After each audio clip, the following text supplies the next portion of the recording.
ดีทัพทีมเป็นไงบ้างลูกทัพทีมไม่ค่อยสบายนะครับทีมไม่ค่อยสบายนะนอนนิ่งเดินโตเตนะอายุเท่ากันกับปนินนะครับ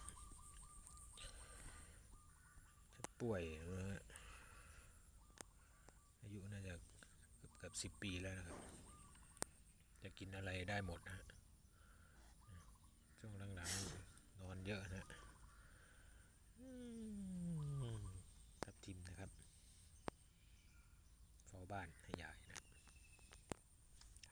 ทายได้นะครับคุณทัพทีมแสยดีนะช่วงหลังไม่ค่อยเห่านะเหนื่อยนอนโซฟาสบายใจเลยนะเลยปานินนะ